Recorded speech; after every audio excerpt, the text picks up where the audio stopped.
राजगुरु ने एक गोली सीधी उसके सिर में मारी। भगत सिंह ने 3-4 गोली दागकर उसके मरने का पूरा इंतजाम कर दिया।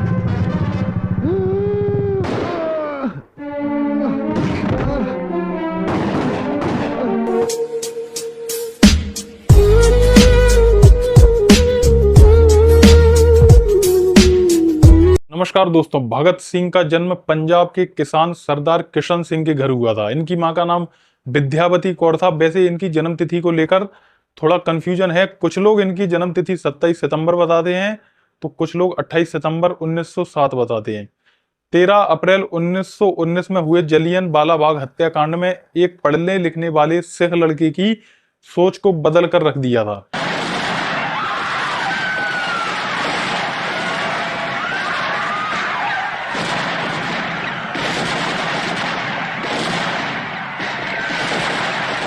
ऐसा कहा जाता है कि भगत सिंह जब 12 साल के थे तब देश में जलियन वाला बाग हत्याकांड हुआ था। बस इस कांड ने उनके छोटे से दिमाग में विद्रोही बिगुल फूंक दिया था। ये बिगुल था अंग्रेजों के खिलाफ अत्याचार के खिलाफ।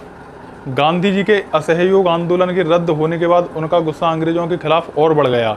वो गांधी जी का सम्मान जरूर करते थे। गांधी जी के अहिंसात्मक आंदोलन की जगह देश की स्वतंत्रता के लिए हिंसात्मक क्रांति का मार्ग अपनाना सही समझा। इसके बाद भगत सिंह ने चंद्रशेखर आजाद और अन्य क्रांतिकारी सदस्यों के साथ मिलकर ब्रिटिश सरकार के खिलाफ आंदोलन शुरू कर दिया। भारतीय स्वतंत्रता संग्राम के पन्नों में दर्ज वह दिन 9 अगस्त 1935 को शाहजहांपुर से लखनऊ के लिए चली पैसेंजर ट्रेन, जिसमें रास्ते में पड़ने वाले छोटे से स्टेशन काकोरी में रोककर ब्रिटिश सरकार का सारा खजाना लूट लिया।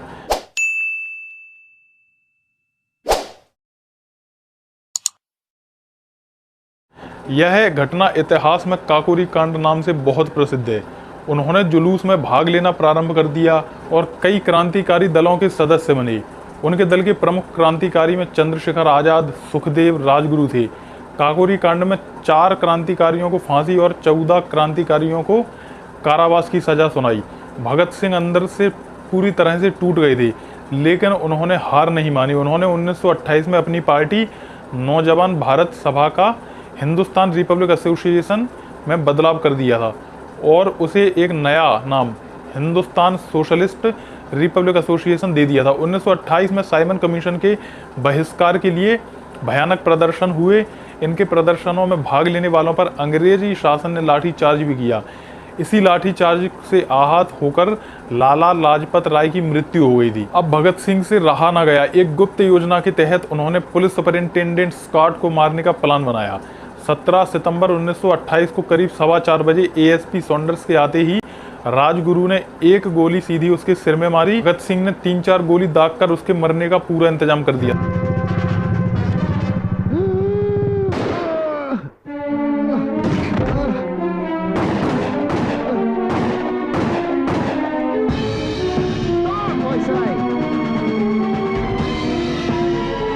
और इस तरह इन लोगों ने लाला लाजपत राय की मौत का बदला ले लिया। अपने आप को बचाने के लिए भगत सिंह तुरंत लाहौर से भाग निकले, लेकिन ब्रिटिश सरकार ने उनको ढूंढने के लिए चारों तरफ जाल बिछा दिया था। भगत सिंह, चंद्रशेखर आजाद, राजगुरु और सुखदेव ने ब्रिटिश सरकार के खिलाफ कुछ बड़ा धमाका करने की सोची। तब वर्ष 1929 को भगत सिंह ने अपने साथी बटुकेश्वर दत्त के साथ मिलकर अलीपुर रोड ब्रिटिश सरकारी असेंबली हॉल में बम फेंक दिया। इसके साथ इंकलाब जिंदाबाद के नारे लगाए और पर्चे बांटे, लेकिन वह कहीं भागे नहीं बल्कि खुद ही गिरफ्तार हो गए। हालांकि भगत सिंह को हिंसा पसंद नहीं थी, लेकिन वे वामपंथी विचारधारा को मानते थे। फिर भी वे समाजवाद को आगे बढ़ा रहे थे और उसके सच्चे पोषक भी थे। भगत सिंह चाहते थे कि खून खराबा ना हो और उनकी आवाज़ अंग्रेजी शासन तक भी पहुंचे, लेकिन बम कांड के बाद उन्हें जेल जाना पड़ा। जेल में भगत सिंह करीब 2 साल तक रहे। जेल में रहते हुए भी वे अपने क्रांतिकारी विचार व्यक्त करते रहे। वे लगातार अपना अध्ययन करते रहे। अपने लेखों में भगत सिंह ने पूंजीपतियों को अपना शत्रु बताया था। उन्होंने अपने सगे संबंधियों को लिखे गए पत्र और लेखों में लिखा है, मजदूरों का शोषण करने वाला चाहे एक भारतीय क्यों ना हो, वह उनका शत्रु है। जेल में भगत सिंह ने अपने साथियों के साथ मिलकर 64 दिनों तक भूख हड़ताल भी किया। भूख हड़ताल के दौरान ही उनके एक साथी यतीन्द्रनाथ दास ने अपने प्राण त्याग दिए। जेल में रहते हुए उन्होंने एक अंग्रेजी में लेख लिखा था जिसका शीर्षक था, मैं नास्तिक क्यों हूँ।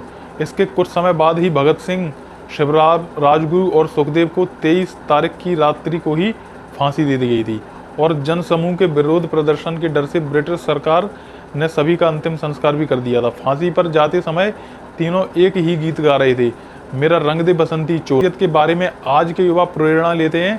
आज भी भारत और पाकिस्तान में भगत सिंह की जीवनी को आज़ादी के दीवाने के रूप में देखती है।